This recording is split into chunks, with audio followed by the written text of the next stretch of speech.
Hey guys, I thought I would tell you three basic extended tonguing techniques this week because I think tomorrow's videos that I'm linking to are going to be about extended technique, or they'll be featuring extended technique.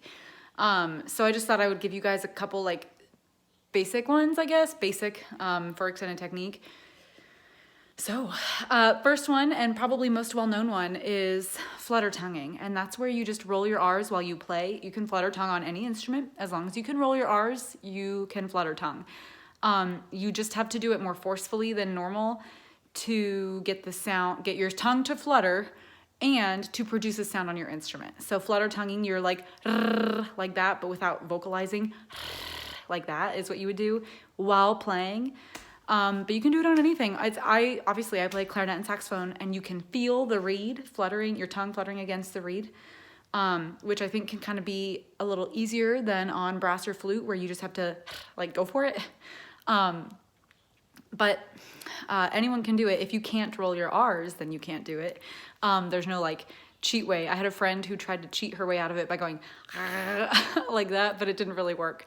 But so yeah, maybe experiment with that. Flutter tonguing is an interesting technique, usually not used in a melody sense.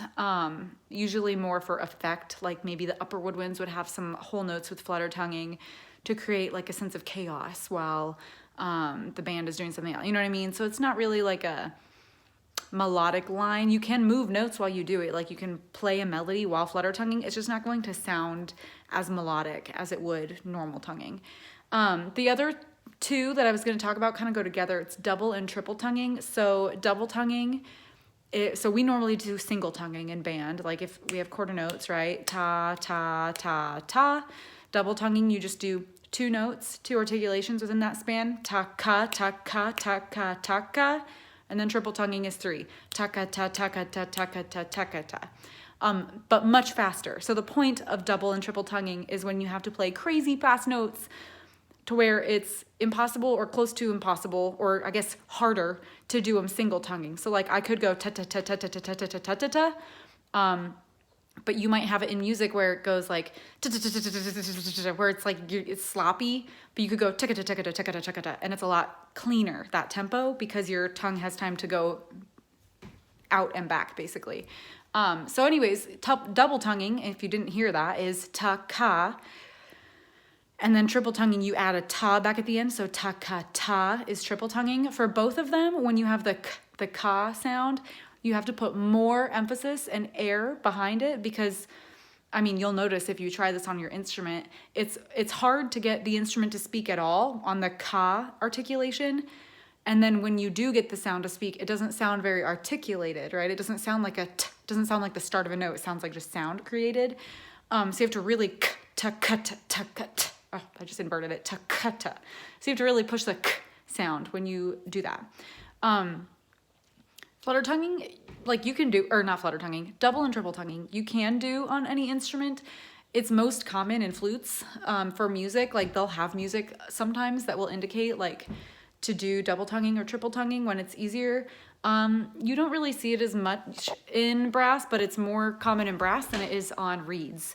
So it's like somewhat common in brass, but mostly in, I guess, like a higher level or in like a solo level. So like there was a kid last year who had a solo on trumpet that did have double tonguing indicated as an option. It wasn't listed as mandatory, but it was an option. It was like, hey, if you're struggling with this articulation, try double tonguing. So it's like a thing for brass, but not necessarily like super common. And then reed instruments is very rare, even at a collegiate or post-collegiate level. The only time you would really do it on a reed instrument is if you truly could not single tongue it fast enough. But it's hard on a reed instrument because a part of the way you create sound is through the pressure between your tongue against the reed, like building up pressure and then letting it go. So when you're not doing that, or when you're doing it against your mouth instead of the reed, it's a little harder. So for example, I've never played music that's told me to double or triple tongue. There's been one example where I was in college and we played a piece where I decided to double tongue, and most of the clarinets did, because it was just like crazy 16th or 32nd notes, I think. Like it was crazy fast, and we were like, yeah, we're double tonguing these.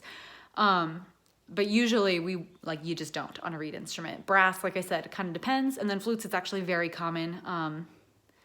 just kind of depends on the piece. So anyways, hopefully you found some of that interesting. You can practice all of them without even putting your instrument together, right? You can walk around doing that, or taka taka taka ta taka ta. If you truly want to work on your double and triple tonguing, put a metronome on, slow at first, and practice that pattern. Just normally like ta ka ta ka. Taka taka taka taka taka taka taka taka taka taka taka taka, and so on and so forth. That's all double tonguing, right? You could do the same thing for triple tonguing. Taka ta taka ta taka ta taka ta taka da taka da taka da taka da taka da taka da taka da taka da.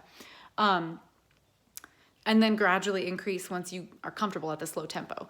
And then actually try it on your instrument. I think you'll be surprised how hard it can be to get that k sound to speak through the instrument as well. So there you have it, some extended technique tonguing. Like I said, tomorrow's videos, I believe, are going to be extended technique based. Not all tonguing, extended technique, but extended technique. So hope you enjoyed, hope you practice one of them. I guess percussion, maybe not. You guys can play on your instrument.